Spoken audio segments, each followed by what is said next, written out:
مختلف بیماریوں سے بچنے کے لیے گرمی کے موسم میں تربوز ضرور کھانا چاہیے۔ آخری نبی مکی مدنی صلی اللہ علیہ وسلم تربوز کھجور کے ساتھ کھاتے تھے، اور ابو داود نے یہ زیادہ فرماتے تھے کہ اس کی گرمی اس کی ٹھنڈک سے ٹوٹ جائے گی اور اس کی ٹھنڈک اس کی گرمی سے۔ مفتی احمد یار خان نعیمی رحمۃ اللہ علیہ اس حدیث کے تحت لکھتے ہیں، تربوز تو کھجور سے میٹھا ہو جاتا اور کھجور تربوز سے تر ہو جاتی تھی، نیز تربوز ٹھنڈا ہے، کھجور گرم، دونوں مل کر معتدل ہو جاتے تھے۔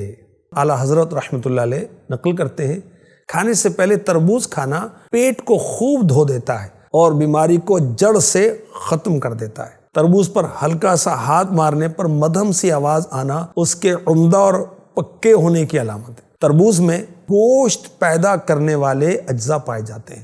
جن مریضوں کو پیشاب رک کر آتا ہو وہ تربوز استعمال کریں کہ تربوز مثانے کو صاف کرتا ہے۔ تربوز مثانے کے درد اور اس کے زخم کے لیے بہترین چیز ہے۔ تربوز دل کو طاقت دیتا ہے، جگر و مثانہ اور گردوں کی گرمی کو دور کرتا ہے۔ تربوز کے استعمال سے ہاتھ پاؤں کی جلن، ناف کے مقام یا اس کے آس پاس بوجھ معلوم ہوتا ہو یا طبیعت بے چین رہتی ہو تو اس کے استعمال سے فائدہ ہوتا ہے۔ خون کی کمی، فساد خون، جگر کی کمزوری، بد ہضمی دور کرنے کے لیے تربوز بہترین غذا ہے۔